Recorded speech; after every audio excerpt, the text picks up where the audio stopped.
25 থেকে 35 বছর বয়সের মুসলমানদের জন্য ইসলাম কি বলে? তোমার সময় এখনই শুরু। তুমি কি 25 থেকে 35 বছর বয়সের একজন মুসলিম? তাহলে শুনে রাখো, এই সময়টাই তোমার জীবনের সবচেয়ে গুরুত্বপূর্ণ। ইসলাম কি বলে এই বয়স নিয়ে?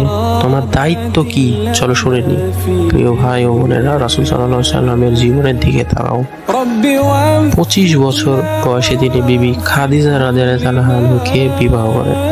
সেই বয়সেই তিনি আলামিন নামে সমাজে পরিচিত হন।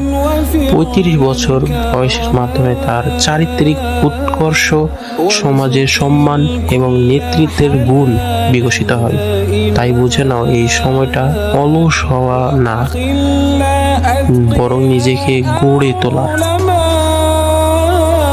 হাদিসে এসেছে 7 প্রকার লোক কিয়ামতের দিন আল্লাহর আরশের ছায়ায় থাকবে।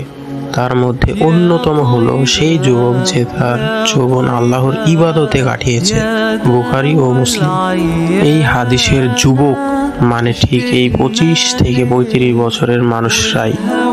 আল্লাহ তোমাকে এই বয়সে শক্তি দিয়েছেন, বুদ্ধি দিয়েছেন, সাহস দিয়েছেন।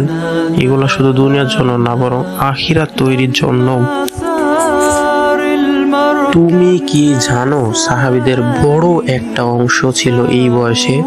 মুয়াজ ইবনে জাবাল রাদিয়াল্লাহু তাআলা মাত্র 30 বছর বয়সে ইয়েমেনের গভর্নর। মুয়াজ ইবনে উমাইর রাদিয়াল্লাহু তাআলা তরুণ বয়সেই দাওয়াতের শীর্ষস্থানে পৌঁছান। উসামা ইবনে জায়েদ রাদিয়াল্লাহু তাআলা মাত্র 18 বছর বয়সেই এক বিশাল বাহিনীর সেনাপতি। তারা সময় নষ্ট করেননি, নিজের জীবনকে উৎসর্গ করেছিল ইসলাম ও উম্মাহর সেবায়। ভাই ও বোনেরা, আজকে তুমি যদি 25 থেকে 35 বছর বয়সী হও, তাহলে এই সময়টাই তোমার ক্যারেক্টার বানানোর সময়, স্কিল শেখার সময়, দুনিয়া ও আখিরাতের ভিত্তি গড়ার সময়। সময় নষ্ট করো না।